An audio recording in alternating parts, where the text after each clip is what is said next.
Hey to the most amazing nurses. It is Dr. V here with Morning Infusion with Dr. V podcast, where we are intentional about teaching nurses how to work from anywhere around the world, making money and owning your own time, building profitable nurse coaching and consulting businesses. You will hear from amazing guests that have grown their companies and want to share insight into how you can do the same to change the face of healthcare as we know it. If you want to grow your businesses and leverage your knowledge as a nurse to grow wildly successful businesses at the top, instead of working your way to the top, head on over and join our Millionaire Nurse CEO group on Facebook, where you can ask questions and get updates on our live and virtual events to help you grow your businesses.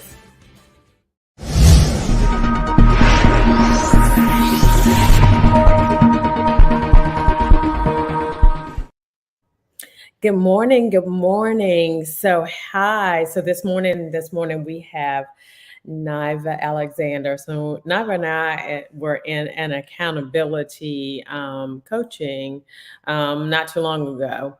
Anyway, so that's how we got to know each other. So Niva, tell us a little bit about you. Tell us, if you had to describe yourself, tell us who you are. Okay, well, I am Niva Alexander. I'm the owner and operator of Advocate Credentialing Solutions. I'm a mom to 2 children, Dennis and Kristen, ages 5 and 11. I've been married to Dennis, my husband, for 15 years, and I've been a nurse, a registered nurse, for 17 years. And my pastimes or my hobbies are spending time with my family. And we're traveling, and we're big football fans. Oh, big football fan. So who's your favorite football fans? Let me clarify that. So who's your favorite college?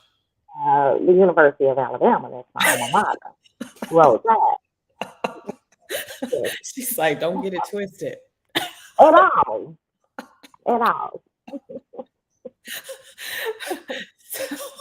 It's too funny. So tell me a little bit about, let's go back to your childhood. So let's go back to how you like what walked you into nursing? Like, what was the thing that got you into nursing from the very beginning?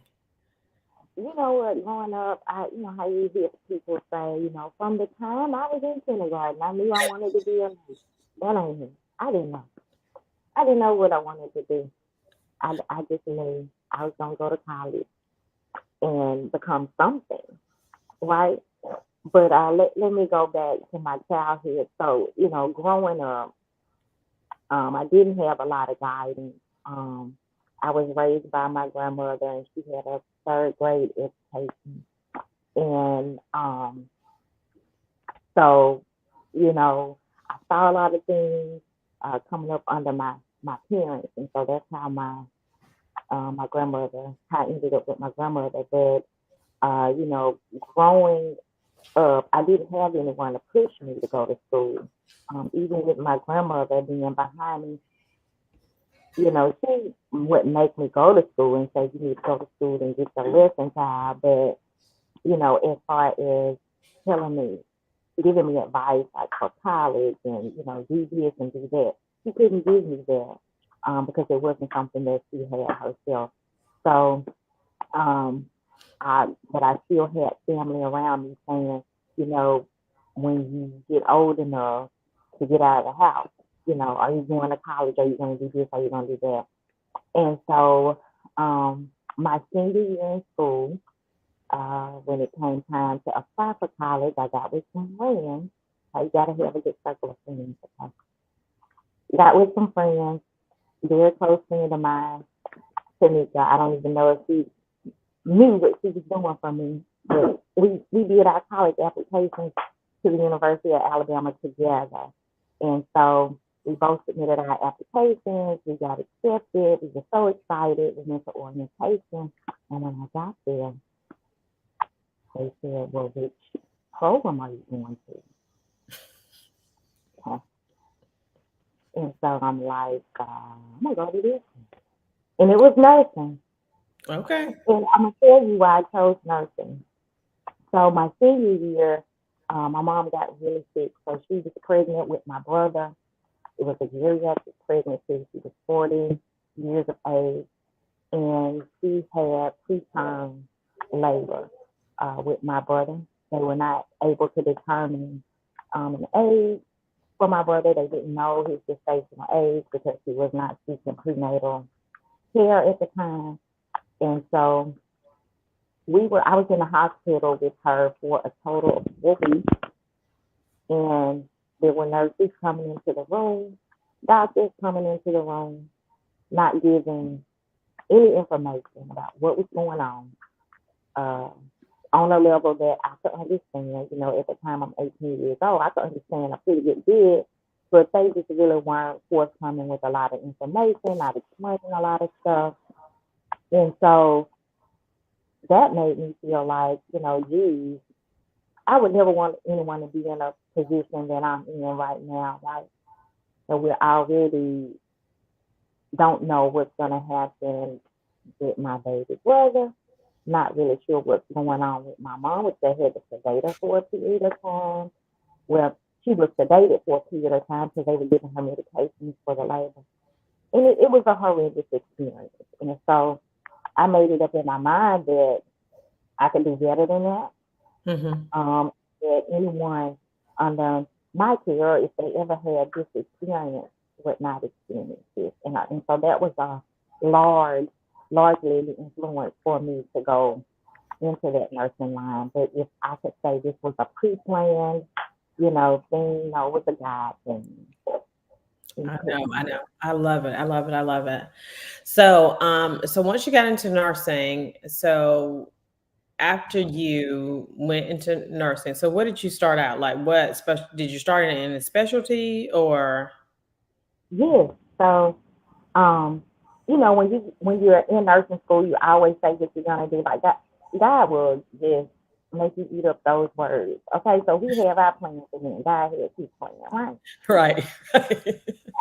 All through, I would say I'm gonna be a pediatric nurse. I'm gonna go back to grad school. I'll be a pediatric nurse practitioner. And when I did my clinicals, the kids were so afraid of the nurses. They would cry when you come into the room and stuff like that. So I was like, I know it's gonna be the boogeyman.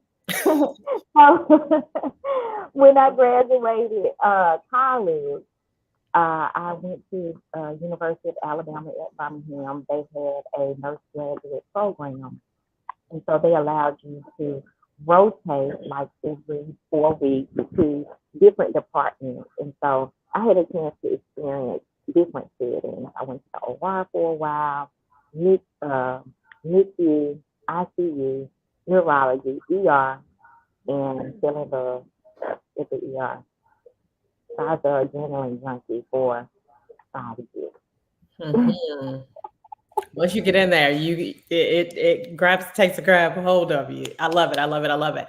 So now you stayed in the ER for about 5 years. Now, what made you go into business for yourself? Okay. Well, it was the pandemic. Okay, so nothing in me knew anything about entrepreneurship at all. And so everybody knows Tamara Neely, right? No, And so everybody one night, knows what now? Tamara Neely, Tamara Neely. Uh huh. And so one night, I was on my phone and something popped up and it said, start a clear lab, right? Everybody knows that. Start a clear Mhm. lab. So that was the direction I went into. But when I got my lab started and people started seeing that I had done my own credentialing to accept insurance, said, oh, could you do mine? Could you help me with mine? And so at the time, my business coach said, hey, you know, maybe this is a service you should provide or teach to people because you have so much inquiry. So I had no idea about business. Um, I had no idea as a nurse I could do some of the things that I'm doing now. And so, you know, It's been a great experience, and every entrepreneur knows it. You know, you think you're gonna have all this freedom, but the work really begins when you become an entrepreneur because you're working all the time, right? But yes, it kind of Advocate Credentialing Solutions kind of started from there, and so far we have serviced over 60 clients. Uh, you know, getting them enrolled into Medicare, Medicaid, and private insurances, and we're still doing that today. So we started in 2021, a year after the pandemic, and we're still rolling today. I love it. Aviana said, my sisters. Yes, she is our sister. So now tell us credentialing. So if you had to sum credentialing up in like a few words, like explain it to the people who don't understand what credentialing means. Well, my clients that come to me, they say it's a headache. I say credentialing is a process, okay, Mhm. where a healthcare provider goes through verification of the services that they provide. So, um, in that, it also includes enrollment, okay, into insurances, so that they can accept insurance from their patients and their clients. And so it can be a headache for them, but we currently have the solutions to their headache, to their problems, to kind of help them navigate that process. And so um, they come to us, they let us know what insurances they're interested in, and then we just take the lead from there. So it verifies that they are able to provide the service. Like, what does it verify? Okay, so if you say that you are a home care provider, for instance, Uh huh. they want to know, or the insurance would want to know if you meet certain qualifications as a home care provider. So what would that look like? That would be a home care license. That would be an EIN to prove that you are a uh, employer, a business registration, insurance, an MPI, your provider identifier, things of that sort. So we go through that, we assist them with verification, and then the application process is kind of like where everybody kind of gets trained up in. So you know, the application process can vary among insurance payers, and so we just kind of go through, complete the questions, make sure that what we're putting on the application matches what's going to be verified, and we kind of sit through the process with the client and guide them through it. I love it. I love it. I love it.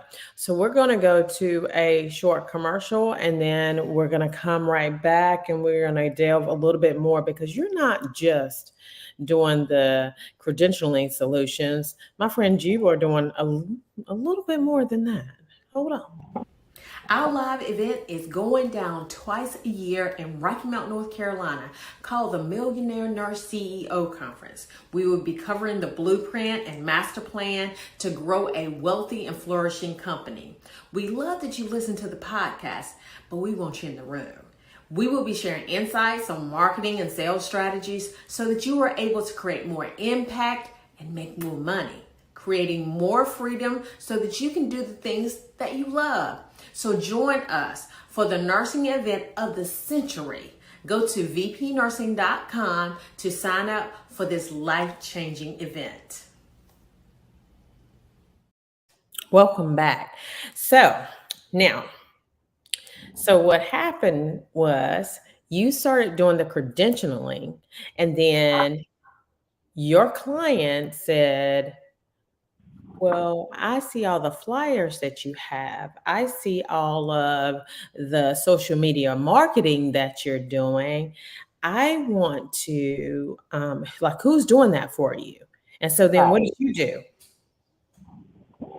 So I form a virtual assistant agency. So I have an agency of about 14 virtual assistants. Now, I want you to And back up. I want to back up. I want to back up for a moment because this is what you have done. You saw a need, okay? You saw a need because you didn't start out. You started out doing the. Tam said, "What did you start out? What's the business you originally started out?" clear lab. Clear Lab. You started out with Clear Lab, right? But then you saw the need for the credentialing service, right? So you started solving a problem Yeah, that everybody else had, right? And so right, then after then, you saw another need. You started solving a problem for the virtual assistants, right? So right. what's the common thing? Solving problems. Having done. Solving Absolutely. problems. You start solving problems, you start making money, right? So go ahead. Go ahead. Tell me about that.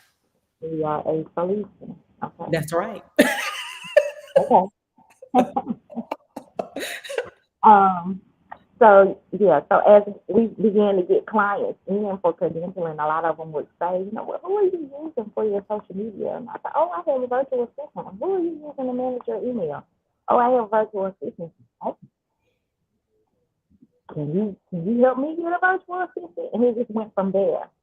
So I would say maybe about 50 to 70% of my clients um, come for virtual assistant services now. I mean, at one point, the virtual assistant service was hotter than the credentialing. It's like, oh yeah, I got your name and number from so and so. I was calling to see if you had a virtual assistant available. Like, okay, I thought you were calling about credentialing. But it just goes to show you, you know, the need and how uh, small business owners still need, you know, support in their business, and so we can provide that as well. I love it. I love it. I love it. And at the end of the day, when you learn to, and I said this at the conference that we just had, a lot of times, some people, right? Some people, not everybody, but some people are more concerned about solving their own problems than they are concerned about solving everybody else's problems. When you get honed in on solving everybody else's problems, that's when you can have a never ending paycheck. When you get honed in on that. And I like how you just went from one space to the other space because credentialing solutions literally will never go away. It is something that will always be a thing. You will always need that for each and every space that you will go into. Now, do you have any other solutions that you are coming up with?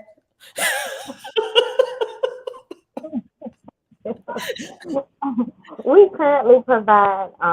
provide billing as well. That was another thing that came out of COVID. A lot of our clients were lab providers who needed billing, and so we did billing for the COVID-19 insurance uninsured program, and then we filed claims to private insurance. So we also offer billing as a service. Um, but then on the flip side, my lab, we kind of switched gears after COVID, and now we're moving to more like an occupational health frame, occupational health and actual wellness. So we do the drug screens and the pre-employment testing, things like that. So there are, listen, there are problems everywhere that need to be solved. And so if you have something inside of you that could provide a solution to a problem, I implore you to, delve into that because I can guarantee you somebody needs what you have for I sure. love, I love it. So now tell me where do you see your company going in the next maybe 5 to 10 years? In the next 5 to 10 years, I'd like to see exponential growth in my company. Currently, Advocate Credentialing Solutions, we serve multiple states. We can provide our service to anyone um, in the country. But as far as expansion goes, we're still looking to, you know, um, expand to more divisions. And what does that mean? Right now we have primarily home care and lab providers as clients, but we also want to expand to more physicians and more nurse practitioners to provide that service to in those divisions. And as far as like the VA agency, um, who knows what that could turn into. Um, but in the next 5 to 10 years, I do want to expand to, just multiple departments. I love it. I love it. So tell us, Niva, tell everybody where they can find you. If they want VA services or whether they want credentialing services for their clients or for Okay. themselves. All right. Well, you can reach us on our website at www.advocatecredentialingsolutions.com. We're on Facebook at Advocate Credentialing Solutions, Instagram as Advocate Credentialing Solutions. And then, if you just need to talk to us, our number is 855-864-5569. And we'll be glad to speak with anyone regarding credentialing or virtual assistant services. So guys, reach out to Niva. She's solid. I've sent several of my people to her, and she has been very good. As we know, I don't bring anyone on. If you don't know, if this is your first time on the podcast, please be very clear that I don't bring anybody on the podcast that I don't know is solid. That I feel like it's not going to bring you great service. And Niva, I know, has brought us great service. So thank you, Niva, for coming on. Our next masterclass will be September 15th. 2023. Cannot wait to see you guys on our free masterclass. Sign up at vpnursing.com. We look forward to seeing you. You guys have a phenomenal rest of your day. Goodbye.